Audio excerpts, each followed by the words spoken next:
자비로우신 하나님, 어제 죽었더라면 가질 수 없었던 시간, 오늘을 주셔서 감사합니다.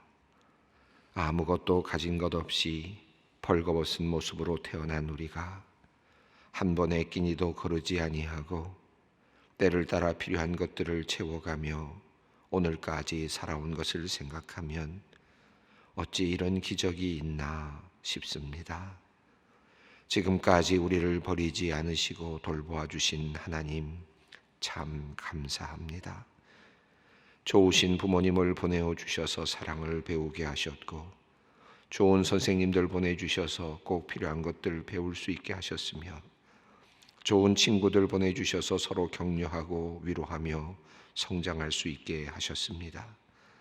매일 새벽 기도와 찬양으로 주님께 나아갈 수 있어 좋았고, 매일 주시는 말씀으로 양식을 삼아 오늘까지 이르게 하여 주셔서 행복했습니다. 하나님, 참 감사합니다.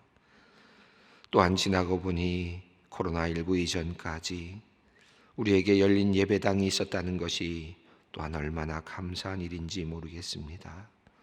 새벽에도 늦은 밤에도 주님은 늘 이 예배당에서 우리를 맞아 주셨습니다. 소리 높여 찬양하기도 하고 밤새 울며 기도하기도 했습니다. 말씀을 읽으며 가슴이 벅차오르기도 했습니다. 하나님, 이 귀한 예배당의 문이 다시는 닫히지 않게 하시고 모든 사람들이 정말 자유롭게 이 예배당에서 예배하는 날이 속히 오게 하여 주시옵소서. 하나님, 하나님께서 선물로 주신 이 귀한 하루, 오늘이라는 시간 속 우리의 삶이 하나님 앞에서 부끄럽지 않은 아름다운 삶이 되었으면 좋겠습니다.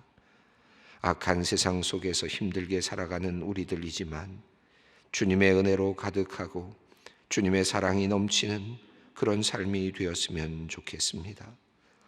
하나님, 오늘도 우리에게 자족하는 마음을 주시옵소서. 욕심을 버리고 세상의 것에 대한 집착을 버리고 주님을 바라보며 빈손으로 마음이 넉넉한 그런 삶을 살게 하여 주시옵소서. 모든 것 내려놓을 수 있는 마음을 가지고 오늘을 살게 하옵소서. 주님께서 부르시면 오늘 당장이라도 가진 모든 것을 내려놓고 주께 가야 하는 존재임을 늘 기억하며 참된 가치와 바른 목적을 위해 살아가는 우리가 되게 하여 주시옵소서. 하나님, 우리가 어떠한 처지에 있든지 늘 평안하길 원합니다. 급한 일 앞에서도 주님께서 주시는 평안을 누리게 하시고 어려운 일 앞에서도 주님께서 주시는 평강을 누리게 하옵소서. 주님의 강하신 손이 우리를 잡아주심을 우리의 영혼이 알게 하시고 느끼게 하시어 어떤 상황 속에서도 당황하지 않게 하시고 당당하게 우리의 현실을 직면하며 감당해 나아가게 하여 주시옵소서. 하나님, 오늘도 주님께 모든 것을 의탁하며 믿음으로 나아갑니다. 오늘 해야 하는 일, 만나는 사람들, 오고 가는 길, 그 모든 시간 가운데 우리를 보호하여 주시고 선하게 이끌어 주시옵소서. 사랑의 하나님, 세계 곳곳에서 하나님의 지으신 피조 세계가 신음하고 있는 것을 봅니다. 특별히 코로나19 감염병의 확산을 겪으며 우리가 얼마나 자연을 훼손하고 주님께서 맡겨주신 피조 세계를 망가뜨려 왔는지를 새삼 깨닫게 되었습니다. 그런데도 요즘 코로나19를 극복하고 감염을 막는다는 이유로 더 많은 일회용품과 플라스틱이 사용되고 있음을 보면서 우리의 죄성이 얼마나 강한지를 새삼 느끼게 됩니다. 주님, 자연을 아끼고 돌보아야 하는 책임이 있음에도 개발이라는 명분 아래 인간의 보호와 그리고 편의의 명분 아래 무분별하게 자연을 훼손시키고 있는 우리의 이기심과 욕심을 용서하여 주시옵소서. 망가진 이 땅을 아픈 마음으로 바라보시는 창조주이신 하나님 아버지를 늘 생각하며 자연을 다스리라는 위탁을 받은 자로서의 책임감을 우리로 잊지 않게 하여 주시옵소서. 하나님의 눈으로 세상을 바라보고 하나님의 마음으로 세상을 품으며 세상과 자연을 돌아보게 하여 주시옵소서. 하나님, 또한 치열하게 살기 위해 애쓰는 이 땅의 백성들을 위해 기도합니다. 하나님, 오늘도 약육 강식의 법칙이 지배하고 권모와 술수가 난무하는 세상 속에서 어린 양처럼 주님의 말씀을 따라 살아가는 주님의 백성들이 있습니다. 주님을 의지하며 살기 원하는 성도님들 있습니다.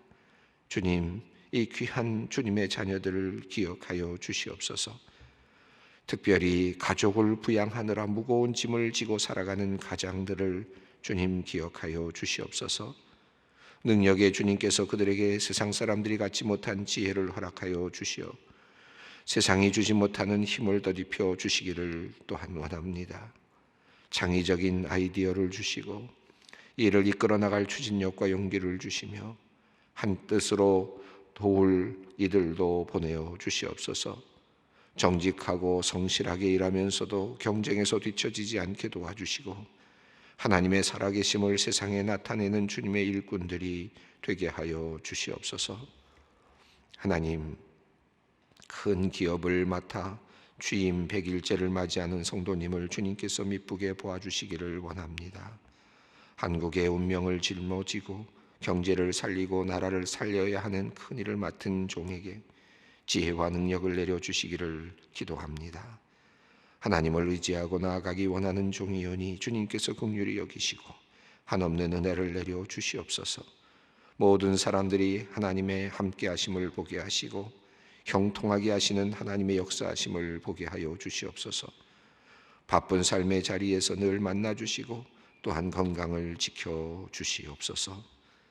하나님, 오늘도 병상에서 나음을 얻기 위해 간절히 기도하는 성도님들의 기도를 들어주시고 생명의 주님께서 병상의 성도들의 아픈 곳을 안수하여 주시어 그들이 속히 나음을 얻게 하여 주시옵소서. 하나님, 오늘 이 자리에 주님의 도우심을 간절히 구하기 위해 나온 분들이 있습니다. 간절한 사연 주님께서 들어주시고 그들의 소원을 주님께서 완전하게 이루어 주시옵소서. 기도를 통하여 역사하시는 하나님을 경험케 하시고 하나님을 찬양하게 하여 주시옵소서. 이제 하나님의 말씀 앞으로 나아갑니다. 선포되는 말씀에 온 마음 집중할 수 있게 도와주시고 말씀을 통해 결단이 일어나게 하여 주시옵소서. 거룩하신 하나님, 오늘 하루도 주님과 함께하기 원합니다. 우리의 걸음을 성령께서 인도하여 주시옵소서. 우리 주 예수 그리스도의 이름으로 기도 올리옵나이다. 아멘. 오늘 우리에게 주시는 하나님의 말씀은 사도행전 20장 13절로 16절 말씀입니다. 사도행전 20장 13절로 16절 말씀 함께 봉독하겠습니다. 우리는 앞서 배를 타고 앗소에서 바울을 태우려고 그리로 가니 이는 바울이 걸어서 가고자 하여 그렇게 정하여 준 것이라. 바울이 앗소에서 우리를 만나니 우리가 배에 태우고 미들레네로 가서 거기서 떠나 이튿날 기오 앞에 오고 그 이튿날 사모에 들르고 또 그 다음 날 밀레도에 이르니라. 바울이 아시아에서 지체하지 않기 위하여 에베소를 지나 배 타고 가기로 작정하였으니 이는 될 수 있는 대로 오순절 안에 예루살렘에 이르려고 급히 가미러라. 아멘. 오늘 말씀은 4절로 되어 있네요. 아주 짧은 말씀입니다. 13절부터 16절까지 내용인데 기본적으로는 하나의 일정입니다. 바울이 어떻게 이제 예루살렘으로 이제 돌아가고 있는지 그 과정의 한 부분을 우리가 살펴보고 있습니다. 앞서 이제 그 드로아에 이제 잠시 이제 들르게 되었고, 그리고 드로아에서 이제 잠시 일이 하나 있었습니다. 유두고가 그 예배를 드리던 중에 이제 죽었고, 떨어져서 3층에서 떨어져 죽었고, 바울이 그를 살려내는 장면이 나타났습니다. 이 장면은 하나님께서 주신 표징과도 같은, 바울에게 주신 큰 표징과도 같은 것이었다라고 말씀을 드렸습니다. 바울 사도도 부활의 능력을 친히 보여줄 수 있는 도구로서 그렇게 사용되었구나 하는 것을 우리가 볼 수 있는데, 극히 아주 드문 그런 일이었지만 부활의 사건이라고 할 수 있겠습니다. 이 사건은 말씀드렸지만 앞에서 구약에 있는 부활의 그 전조, 엘리야와 엘리사의 전조, 그리고 또 예수님께서 많은 사람들을 살리셨던 그 이야기, 그 부활의 그 사건, 그리고 예수님께서 친히 부활하신 그 사건, 그리고 베드로가 또 도르가를 살린 사건, 그리고 또 이어서 이제 바울이 살리는 이 사건을 통해서 이 부활의 능력이 이 땅에 존재한다. 이 부활이 실제한다. 부활이 우리 하나님의 나라에서 하나님의 나라가 부활의 능력으로 이 땅에 임했다라고 하는 사실을 표징으로 보여주는, 신뢰로 보여주는 그런 사건이었다라고 볼 수 있습니다. 이 바울은 이제 그 표징을 유두고의 사건을 통해서 스스로도 경험했고 동시에 모든 사람들에게 증언하는 그런 일을 하게 되었습니다. 아주 극적인 사건이었다고 볼 수 있겠는데, 이제 이어서 이제 그가 이제 움직이는 여행의 경로를 우리가 보게 됩니다. 자, 13절 말씀을 읽어 보겠습니다. 우리는 앞서 배를 타고 앗소에서 바울을 태우려고 그리로 가니 이는 바울이 걸어서 가고자 하여 그렇게 정하여 준 것이라. 자, 여기서 우리라는 표현이 나오는데 앞서 조금 전부터 이제 다시 우리라는 표현이 나왔거든요. 사도행전에 보면 우리라는 표현이 잠깐 나왔다가 다시 사라졌다가 다시 이제 등장하는데, 아마도 누가가 이때부터는 함께 동행하지 않았나 봅니다. 그래서 우리라는 표현이 지금 쓰여져 있는 것으로 보여지는데, 누가가 또 아마도 여러 사람들과 함께 지금 움직이고 있는 것으로 보여지는데, 우리는 앞서 배를 타고 앗소에서 바울을 태우려고 그리로 가니, 드로아에서 앗소까지는 약 한 50km 정도 되는 거리이고, 뭐 항구로 연결도 돼 있어서 항구에서 항구로 이렇게 연결이 되는 곳입니다. 그래서 드로아에서 배를 타고 앗소로 갈 수도 있고, 또 드로아에서 길로, 그러니까 육지로 앗소로 갈 수도 있습니다. 그런데 지금 보니까 같은 배를 아마 타야 되는 모양입니다. 그런데 그런지는 뭐 확실히 모르겠습니다만, 하여튼 지금 드로아에서 앗소로 가는 배를 타고 지금 누가와 다른 분들이 지금 먼저 가 있고, 바울은 홀로 갔는지 아니면 몇 사람과 함께 갔는지는 확실하진 않지만, 바울은 육로를 통해서 지금 50km의 아마도 한 이틀 길 정도의 거리를 걸어서 지금 갔다라고 하는 내용입니다. 이 왜 그랬을까? 뭐 여러 가지로 상상을 해보게 되는데, 뭐 이걸 우리가 굳이 추측해볼 필요가 있겠나 싶습니다만은, 여러 또 상상을 하다 보면 여러 가지 생각을 하게 되고 또 은혜로운 여러 가지 상상을 하게 됩니다. 이 지금 그 드로아에서 그 앗소까지 가는 그 백길이 있는데, 그 백길로 가는 그 시간보다 육지로 가는 시간이 사실은 그렇게 차이가 나지 않는, 다시 말하면 비슷한 시간이거나 또는 도리어 배로 가는 거리가 조금 더 멀 수 있는 이제 그런 거리라고 합니다. 그래서 바울이 아마도 조금이라도 육지를 통과하면서 그곳에 있는 교회들을 돌아보려고 하지 않았을까, 이제 그런 상상을 해보죠. 그리고 또 조금이라도 시간을 아껴서 쓰려고 하는 것은 아니었을까, 라는 상상도 해봅니다. 또 한편으로는 그가 여러 번 이제 배 사고가 나는 경험들을 했기 때문에 배 사고가 나는 것에 대한 두려움이 있지 않았을까 하는 생각도 또 해보게 되고요. 많은 학자들이 이것저것을 많이 상상을 하고 또 나름대로 정황을 이렇게 주석이나 이런 곳에 적어놓은 것들이 있습니다. 또 하나는 어쩌면 그 생명의 위협에 대한 그런 어떤 걱정이나 그런 두려움이 있지 않았을까. 물론 자신의 목숨이 뭐 이렇게 아까운 그런 사람은 아니었습니다만은, 그럼에도 불구하고 지금 내가 생명을 잃어서는 안 된다라고 하는 그런 마음으로 박해를 지금 피해가고 있는 상황이었기 때문에, 그 고린도에서 원래는 지금 어떻게 가려고 그랬습니까? 배를 타고 예루살렘을 직접 가려다가 뭔가 배를 타고 가다가는 죽을 수 있겠다라고 하는 정보가 있었기 때문에 지금 육지를 통해서 마게도냐를 건너서 지금 빌립보를 통해서 드로아로 들어가서 드로아에서 지금 앗소로 가는 중이거든요. 또 혹시라도 배에서 어떤 사람들을 만날까 하는 두려움도 있었을 것 같아요. 그래서 물론 육지도 안전한 것은 아니었겠습니다만은 조심스럽게 육지로 간 것은 아니었을까. 뭐 여러 가지 상상을 해보게 됩니다. 어쨌든 지금 바울은 뭔가 의도를 가지고 육지를 정해서 육지로 가겠다라고 정해서 지금 움직이고 있는 것을 보게 됩니다.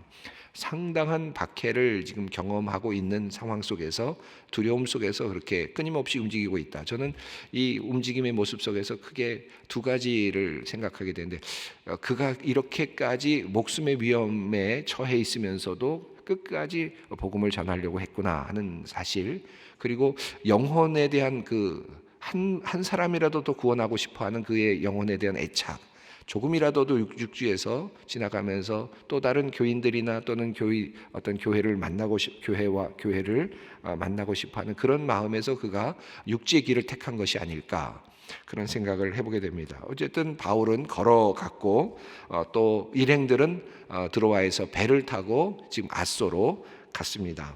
자, 앗소에서 14절 보시면 읽어보겠습니다. 바울이 앗소에서 우리를 만나니 우리가 배에 태우고 미들레네로 가서, 이제 그 백기를 보면 좀 이따 보겠습니다만 이제 연안을 따라서 이렇게 움직이면서 배를 계속 갈아타거든요. 이제 이 왜 배를 이렇게 계속 갈아탔을까? 한 배를 타고 가다가 그 만약에 고린도에서 큰 배를 타고 갔으면 긴 시간 동안 그 바다 길을 가야 되는데, 혹시라도 유대인들이나 박해하는 사람들이 같이 배에 타서 그를 죽이려고 달라들었다면 사실은 뭐 누구도 모르게 그렇게 죽을 수 있는 그런 상황이었을 겁니다. 요즘에도 배에서 사고들이 꽤 일어난다고 하는데 그런데 뭐 옛날 같으면 얼마나 더 위험했겠습니까? 지금 바울은 어쩌면 그런 위험에 처해 있으면서 목숨을 보존하면서 또 지금 예루살렘으로 가져가야 할 그 헌금도 잘 보존하면서 나누어서 뭐 이런 여러 가지들을 생각하면서 지금 움직이고 있는 것으로 보여집니다. 자, 그래서 이 연안을 타고 움직이면서 계속 배를 갈아타면서 또 어떤 때는 조금 더 묵었다가 조금 더 머물렀다가 또 때로는 바로 갈아타고 이렇게 움직이면서 지금 마치 제가 볼 때는 무슨 첩보 작전하는 것처럼 그렇게 내려가는 것 같은 느낌이 들어요. 14절, 바울이 앗소에서 이제 드디어 우리 합류하는 분들과 만나게 되었고, 배에 타서 지금 레스보스 섬에 있는 미둘레네라고 하는 곳으로 이제 배를 타고 갑니다. 자, 거기서 또 어떻게 하느냐, 15절을 보겠습니다. 거기서 떠나 이튿날 기오 앞에 오고 그 이튿날 사모에 들르고 또 그 다음날 밀레도에 이르니라. 평범한 이런 이야기 같지만 지금 지명이 정확하게 나오고 있고요. 그리고 그 루트가 분명하게 나타나고 있습니다. 이튿날 기오, 이것도 섬인데, 작은 섬인데 기오섬 앞에 연안에 있는 섬입니다. 기오섬 앞으로 왔다 말은 기오섬에 들어갔다는 뜻이 아니라 기오섬 건너편에 있는 육지 쪽에 있는 한 곳이라고 하죠. 이렇게 튀어나온 어떤 그런 곳에 지금 내렸다라는 뜻이고, 그 이튿날 사모섬에 들렸다. 사모섬에 들렸다는 것은 사모섬 쪽에 정박을 했다라는 뜻으로 보이는데, 서방 다른 본문에는 사모섬 바로 앞에 있는 육지 곳으로 또 그렇게 표현이 되어 있습니다. 트로킬리움이라고 하는 곳에 정착했다라는 그런 표현도 또 다른 표현에는 있습니다.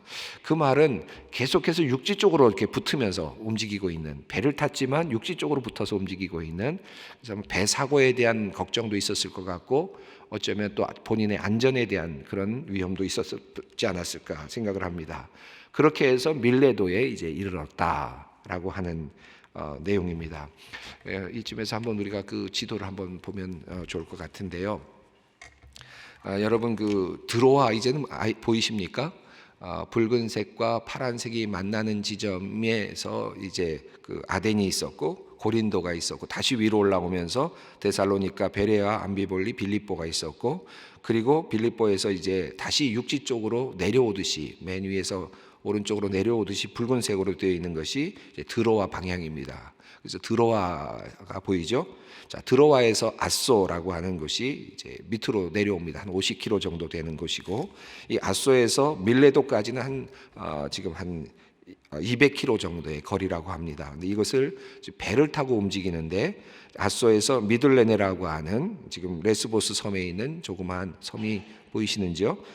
그리고 그 다음에 기오 섬이 있고, 그 앞에 있는 곳에 또 사모 섬이 있고, 그리고 나서 밀레도로 이렇게 지금 내려오고 있는 그런 장면을 볼 수 있습니다.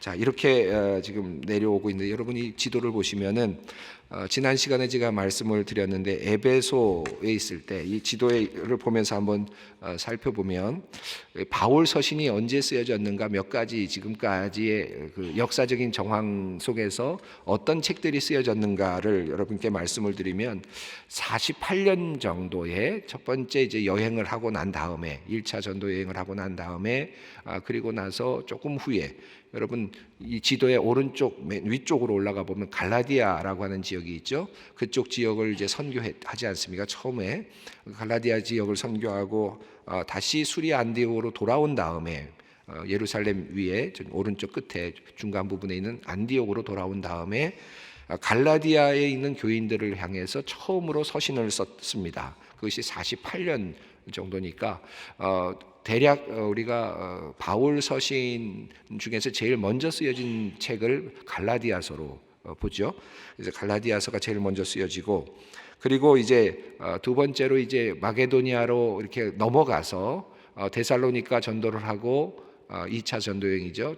데살로니가에서 전도를 하고 고린도 아덴을 통해서 고린도로 내려와 있었을 때 2차 전도 여행 중에 고린도에서 데살로니가 교인들을 향해서 편지를 썼던 것으로 그렇게 생각이 됩니다. 판단이 됩니다. 약 50년경에 데살로니가 전서와 후서가 쓰여졌다고 볼 수 있겠습니다.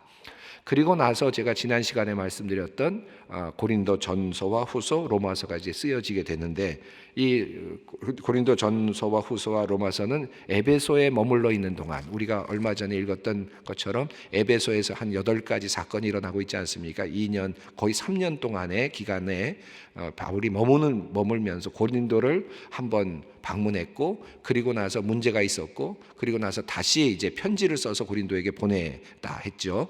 그래서 에베소에서 고린도 전서가 쓰여졌고 그리고는 에베소를 떠나서 이제 드로아 쪽으로 가서 이렇게 마게도니아로 건너가려고 할 때 그때 드로아에서 보냈던 편지를 가지고 보냈던 디도를 만나지 못해서 그가 돌아온 것을 빨리 만나려고 이제 배를 타고 이제 마게도니아 지역으로 넘어갑니다. 그래서 마게도니아 지역에서 이제 두 번째 고린도 후서를 썼다고 말씀드렸죠. 그리고 나서 이제 고린도로 내려와서 3개월 동안 머무는 동안에 로마서를 썼다라는 말씀을 드렸습니다. 자, 그러니까 지금까지 오늘 읽은 이 본문이 지금 바울이 여행하고 있는 이 본문에서 흐름을 본다면 지금 갈라디아서, 데살로니가 전후서, 그리고 고린도 전후서, 그리고 로마서까지가 쓰여져 있는 상태입니다. 그런 상태에서 지금 바울이 이동하고 있는 거죠. 이런 상태에서 바울이 왜 이렇게 두려워하고 힘들어했고 또 한편으로는 바울은 지금까지 이 상태에서 대략 이때가 언제냐면 57년입니다. 마지막 지금 오늘 본문의 마지막 16절 한번 읽어볼까요? 바울이 아시아에서 지체하지 않기 위해 에베소를 지나 배에 타고 가기로 작정하였으니 이는 될 수 있는 대로 오순절 안에 예루살렘에 이르려고 급히 가미로라. 역사학자들이나 주석학자들 모든 분들이 이날 오순절날 이 지금 바울이 가려고 했던 이 오순절날이 석이 몇 월 며칠인지를 확정을 했습니다. 거의 틀림이 없게 확정을 했는데 57년 석이 57년 5월 29일입니다. 날짜로. 그러니까 바울이 어느 정도 정확하게 지금 역사적으로 지금 그 시간에 움직이고 있는지를 정확하게 알 수 있을 정도예요. 그래서 57년 5월 29일이니까 지금 오순절 좀 전이니까 지금 4월쯤에 지금 4월쯤 후반쯤에 지금 그가 지금 이 이동의 경로를 따라서 지금 움직이고 있다라는 것입니다. 자, 이 상태 지금까지 이런 상태를 보면 바울이 얼마나 지금 힘들게 움직이고 있고 또 동시에 그 수많은 박해 속에서 지금 그 자신의 전도 여행을 감당하고 있는가를 볼 수 있는데 시간은 많이 갔지만 제가 고린도 후서 지금 가장 가까운 지금 책입니다. 움직이고 있는 상황 속에서 가장 가깝게 쓰여진 책이 고린도 후서와 로마서인데 고린도 후서 11장에 보면 그가 뭐 유명한 내용입니다. 바울이 그 당시까지 얼마나 많은 고난을 겪었는지 하는 내용이 나와요. 그러니까 지금 이 시점, 이 배를 타고 있는 이 시점에 그 시점까지 정리를 해보면 그 전까지 이후는 고사하고 지금 이 전까지 어떤 정도의 고난을 당했는지 한번 제가 읽어드리겠습니다. 11장 고린도후서 11장 23절입니다. 그들이 그리스도의 일꾼이냐 정신이 없는 말을 하거니와 나는 더욱 그러하도다. 내가 수고를 넘치도록 하고 옥에 갇히기도 더 많이 하고 매도 수없이 맞고 여러 번 죽을 뻔하였으니 유대인들에게 40에서 하나 감한 매를 5번 맞았으며 3번 태장으로 맞고 1번 돌로 맞고 3번 파선하고 일주야를 깊은 바다에서 지냈으며 여러 번 여행하면서 강의 위험과 강도의 위험과 동족의 위험과 이방인의 위험과 시내의 위험과 광야의 위험과 바다의 위험과 거짓 형제 중의 위험을 당하고 또 수고하고 애쓰고 여러 번 자지 못하고 줄이며 목마르고 여러 번 굶고 춥고 헐벗었노라.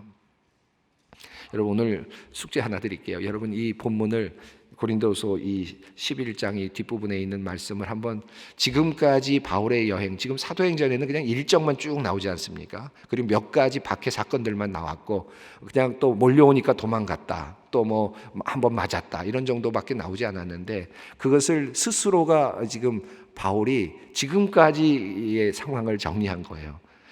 얼마나 많이 맞았습니까? 40에 하나 감한 매를 5번이나 맞았고 죽을 뻔하고 이런 고초를 겪으면서 지금 끊임없이 움직이고 있는 바울의 모습, 무엇이 그를 그렇게 만들었는가? 무엇이 그를 그렇게 그 복음에 대한 열정으로 그렇게 가도록 그렇게 만들었는가? 이 12장에 보면 고린도후서 12장을 보시면 거기에 이런 이야기를 합니다. 그가 무익 하나만 내가 부득불 자랑하노니 주의 환상과 계시를 말하리라. 2절 말씀을 보면 12장 내가 그리스도 안에 있는 한 사람을 아노니 그는 14년 전에 셋째 하늘에 이끌려 간 자라. 내가 이런 사람을 아노니 그가 낙원으로 이끌려가서 말로 표현할 수 없는 말을 들었으니 사람이 가히 이르지 못할 말이로다.